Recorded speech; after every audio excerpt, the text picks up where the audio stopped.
Referência.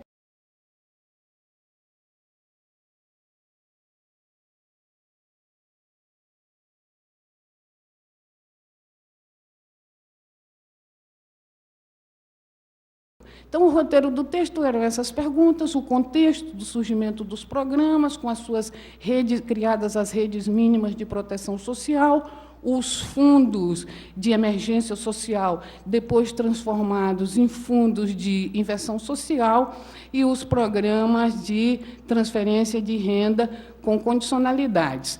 Então, digamos, é nesse contexto que surge o programa. E eu agreguei um outro elemento aí, que era examinar as conferências internacionais das mulheres. A conferência de 75, no México, a conferência de Copenhague, a conferência de Nairobi, onde é apresentado um texto aí nesta conferência, onde se introduz pela primeira vez, ou que eu tenha conhecimento, a palavra empoderamento. O texto se chama Desenvolvimento, Crises e Visões Alternativas, e se difunde nesse texto, foi publicado no livro em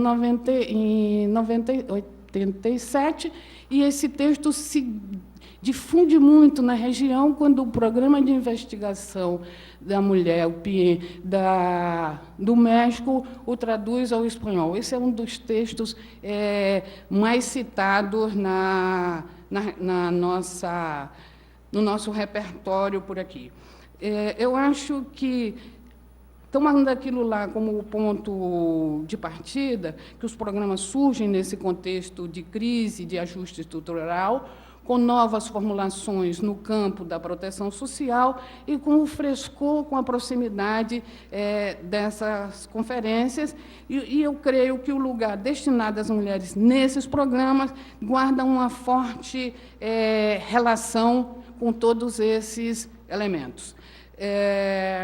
Os programas, a gente sempre tem, o Brasil com o México sempre tem uma polêmica sobre quem são os programas pioneiros. O México começa aí no ano de 97, embora o Brasil, desde o ano 95, nas instâncias subnacionais, tenham tido seus programas. É o governo federal que vai atrás das experiências municipais, vai a reboque dessas experiências, mas isso não é, de fato, relevante quem é o primeiro.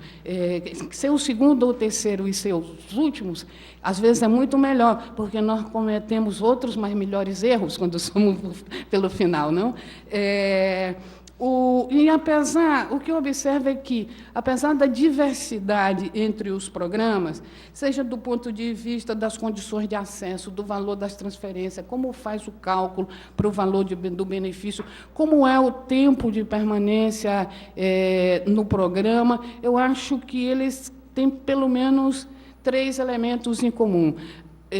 Mais que isso, a Helena me acrescentará um outro, que é o seguinte: é o foco em famílias pobres com crianças e adolescentes, o princípio da condicionalidade e, quase sempre, a mulher titular do benefício. E a Helena dirá, e não pertence ao campo de direito, ela dirá com razão, mas, para a força de argumentar aqui, esse o desenho geral dos programas. Há exceção. O Uruguai, quando, dentro do PANES, fez o ingresso cidadano, ele escreveu que era um programa de transferência de renda com condicionalidades. Mas a ministra Marina Arismendi disse que a Constituição do país permitia que ou eles fizessem um programa sem condicionalidade e todas as pessoas, num certo patamar de renda, teriam direito ao benefício. Ela disse, essa sociedade, na política, suporta que façamos um programa sem essas condicionalidades. Mas era um programa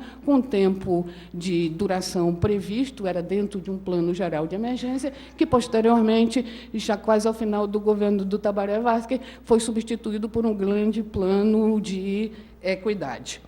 E algumas situações particulares. A República Dominicana, quando fez Comer Primeiro, dentro de algo geral que se chama solidariedade, não precisa ter as criancinhas para ter direito ao benefício. As pessoas têm direito ao benefício porque preenche certas condições relativas à renda. Não precisa ter criança, precisa, como diz o título o nome do programa, comer primeiro, e é disso que se trata.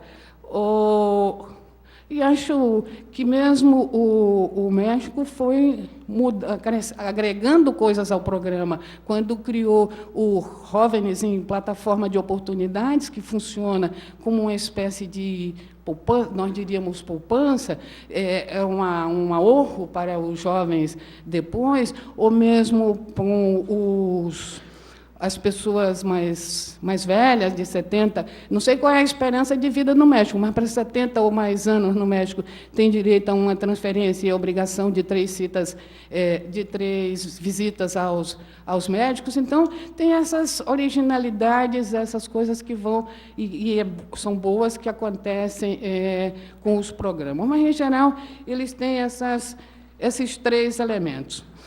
Agora, para entender a problemática de gênero nos desenhos dos programas, eu acho que é importante levar em conta, então, que esses programas foram formulados no marco da expansão de aspectos do ideário feminista incorporados no âmbito governamental. Sobre isso, eu acho que valeria a pena vocês darem uma olhada breve, página, uma apresentação que a Bila Sorge fez às revistas Estudos Feministas, onde um pouco ela data essas coisas, quando foi que no Brasil criamos o Conselho da Condição Feminina, aquele nacional, dirigido pela Ruth Escobar, até chegarmos hoje à Secretaria Especial das Mulheres, dirigida pela Nilceia Freire, chamava-se... era dirigido pela Ruth Escobar, você não conhecia, mas aconteceu